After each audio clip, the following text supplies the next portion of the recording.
Live bol so le le tu.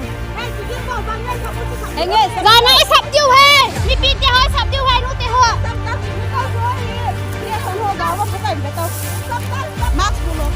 Lên hay sao? Photo sa ding ati je bata ni te hin. Ano lai pa ni.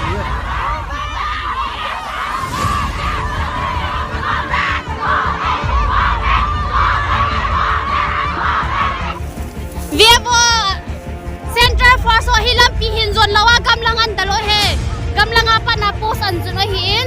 Tu ni hin nu te katinu ve.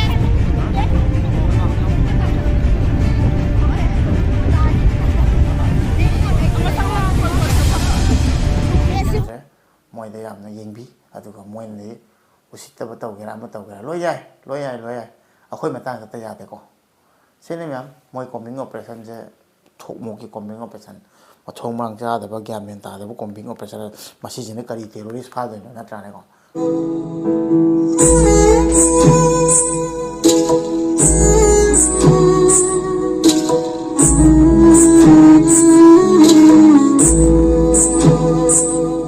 Aham maktada empathy now ke channel bu imbiriba aduga channel asida nauna changbirakpa mayam punokpu empathy now na taram nokchari mayam akhoi maitaina taw phamdadi akhoi khunga pakhangde amakhangde tabakanda moigi combing operation changsinba kandadi adudei duga akhoi gi khunga paisi naw sing phana bonai aduga pharaga pugi aduga yamna akhoina irang kallaga na akhoina kaino ma tawbadadi rubber bullet pu kapo adai di blank fire kapo adai di akhoi gi kai ko smoke pu kapo ko puno myam je honei bana trane ko aduga ngarang nga siga se akhoi gi sana sabi ga Thapnapokpi ga da Kuki gi mafam da combing operation chat padadi moina di akhoi gi central force ta fazana ngak chokpa ngamni aduga moi adum lepaga lai aduga kaimte su tawti ko aduna takpadi moi dadi yamna discipline naina aduga moi gidati kaimta akupa je thi khotana akupa marol je thira phana bo khona moi matang dadi combing operation je fail tare ko adudi fail tare je aina haibana te video duna proof oini ko aduda leiba khunga paisi naw singkhang me amna phangak padagi aingona tharak padagi ai phangjabani ba aduna moi dadi kyam support tawi aduga akhoi matang dadi sida dum myam khangba yare ko moi di thawna bu yam phagane haidi moi matang dadi kamaina kari tawge adu myam yengmina si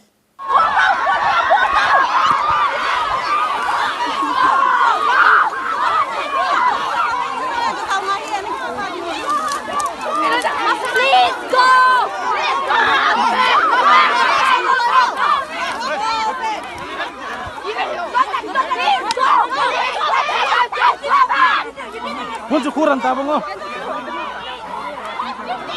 Nota.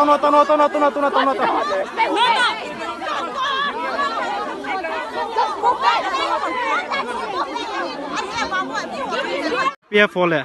biasa foto saat dia ngati je bata hemi pihin, anu alai tak dia.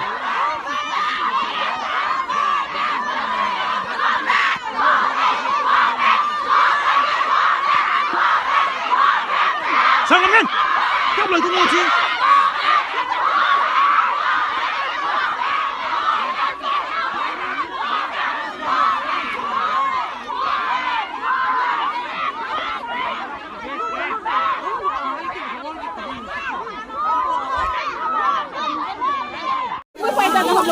Thấy nó bị la liệt xin con mù ta. Về khán đi sập tiêu hầm. Nghe samute về khán à? Samute tata. Về khán hình khán nói samute. Mana je ko ai pa mana he.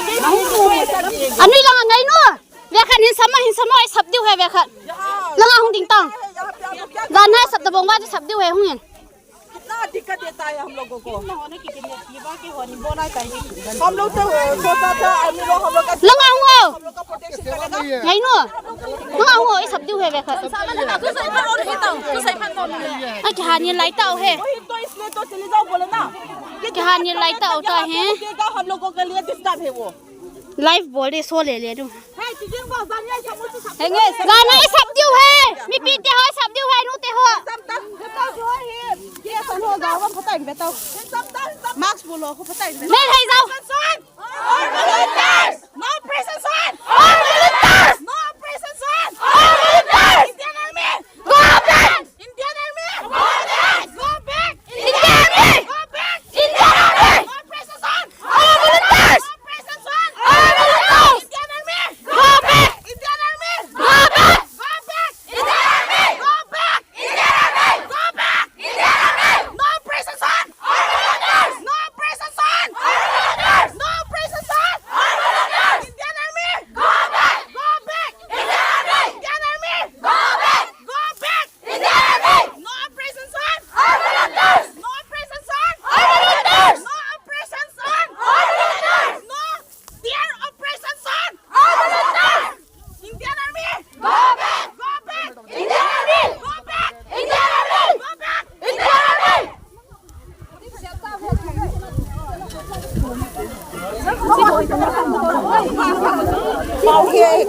bảo vệ họ cho kiểu hồn điêu tao bảo vệ họ cho thằng nào ông mi khát chỉ vào thằng nào cho thằng nào ông mi ở điểm sẽ tao về tiền thằng nào bảo vệ họ cho khát chỉ viên cho con điêu Oh guys, tu le tu hin cyber post one noi chatna be ho village volunteer ho camp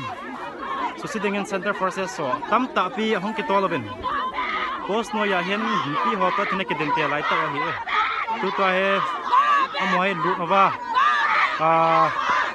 post so se ding ban le to dan ding CRPF ho le BSF photo sa ding ati je wa ta hi mi pi hin amo lai ta hi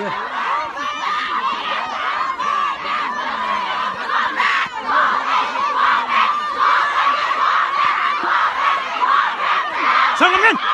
cấp lời tung chi.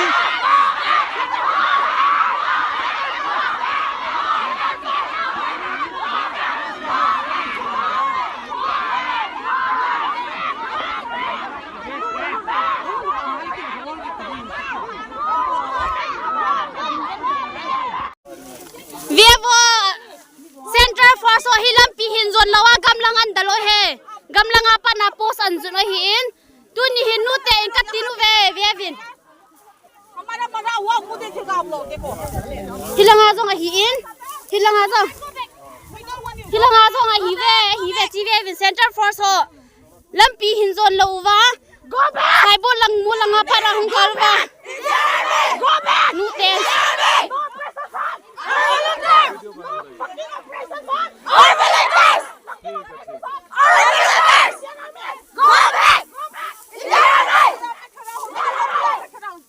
Problem है आप लोग देखेगा हम आंखों से देख सकते हैं क्या चलो आप लोग भी हमारा जीवन कुछ भी नहीं देना हम लोग भी वैसे ही तरह मरने के लिए तैयार है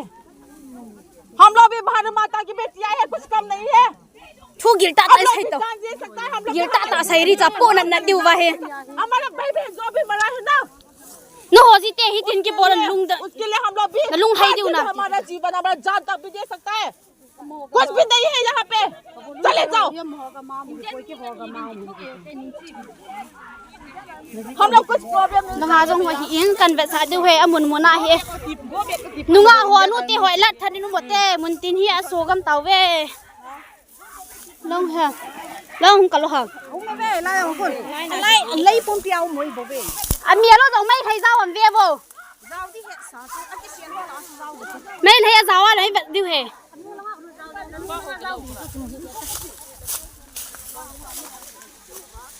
ta hi Center for So hi mun tin na thangam taw ve vin thang sunga hi nu te in ka tin lai taw hin aning ningin bilay la hwan adim se taw ve muntina thangam ta ve chu ve vin muntina hi bilay la ki siaga moi taen am ho hi lampilang hin zon lo uwa nu te hi mulanga ki chire nu te hum kaldo zo bovin te ti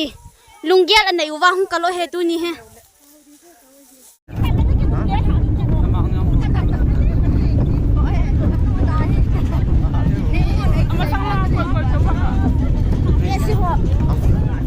sang khắc sao đâu cho chị ra cho cái này ông tin quỷ bay bay hơn thế là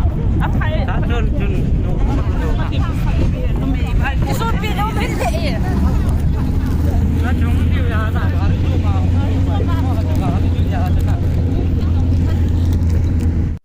thौना bu yam phai ne khoi gi moi gi Kuki nu pi khai je aduga akhoi tupi kep ama upaga hero man ma su yaw ina adu lon di kai ngang nei no di karim khang dre mam akhang ba kha di bhap nung ta ba ga di taram ngani ko adu moi gi di samai na combing operation ga ja nam phu da that ta na ga changhan da bi ga ngam ne ne moi di thौना yam lai aduga moi di karim action lo bi te ne aduna masi di direct adum khang ba ngam mi ko ha bi akhoi gi di khun ngang po ji pha gi ba isi na khara tharok tri na ta masi matang ji ga akhoi na di cam kholau lau ima sing na nga gi thadok pi wa na khun ngak sa na ba lai ne moi dai du ka akhoi gi terrorist oi ba na te mayam na attack tor ko do akhoi su khun na ma ꯂꯩꯔꯕꯅꯤꯅ ꯏꯃꯥ ꯏꯆꯦ ꯏꯆꯟꯁꯤꯡꯁꯦ ꯑꯩꯈꯣꯏ ꯉꯥꯛꯄ ꯇꯥꯏꯅ ꯑꯗꯨꯃꯥꯏꯅ ꯆꯣꯡꯉ ꯊꯣꯛꯄ ꯉꯥꯛꯇꯅꯤ ꯃꯣꯏꯗ ꯐꯥꯖꯤꯜꯂꯒ ꯍꯧꯖꯤꯛ ꯐꯥꯎꯗꯤ ꯊꯥꯗꯣꯛꯇꯦ ꯑꯩꯈꯣꯏ ꯃꯩꯇꯩꯅ ꯑꯩꯈꯣꯏ ꯃꯩꯇꯩ ꯃꯁꯦꯟꯗ ꯑꯗꯨꯝ ꯁꯞꯄꯣꯔꯠꯁꯦ ꯇꯧꯅꯕ ꯋꯥꯠꯂꯦ ꯍꯥꯏꯇꯥꯔꯦꯀꯣ ꯑꯗꯨꯒ ꯃꯣꯏꯒꯤꯗꯤ 하이드나 까나들 만 비디오지가 우비리도니까 아주 모이 몽시디 모이들이 하이디 모이는 강나버들이 마닝 할래 아두가 아코기 마땅들이 하이디 아로이비는 모이는 따위가 또서저거 아두나 시메디 야닝디 하이따레 마ям수 우비레고 아이저 비디오도 이치네 나오시면 다비르거데 방자버니 하이따레고 아두나 사나사비가 탐나복비다 코밍 오퍼레이션에 착근에 리살로나고 아두가 테러리스트기 모ong다 방바다라가디 파비로다나도이고 अदुगे चप माने इक्वालिटी ने खनगनी मत्रा अदुना ताकपदि मस्तेजी के यामना अखोगी सेंट्रल फोर्स से मोइदे यामना नुक्सिजबा यामना सपोर्ट तबय मोंगदा मचांगे मोय मतांग दे करिम तौदे अदुना मोय कॉम्बिंग ऑपरेशन जेदि थोकमोके कॉम्बिंग ऑपरेशन नाय तारे मैम अदो मोय गाड़ी द मु खोला खोला चली द काय जो चली नो ज्ञान में तादे मरोन दु खंगदबनी नको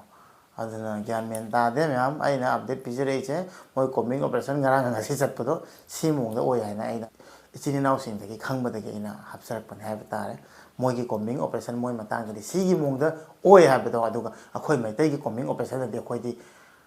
चंगे बुखनगरि चंगरि लोरे मोइ दम अदुगा मोइ थोप दम फाखरनि हाइ तारे अखोय सिना अदुना अखोयना इसाना सेनबा ताय अखोयगी इचिन इनाउसिंग हाइदि को मरमदि टेररिस्ट तत्तबनिना खुनगक्सगे तौबनिना मोइदा दम अदुगी मोंगदा दम फागला पुखिदोनि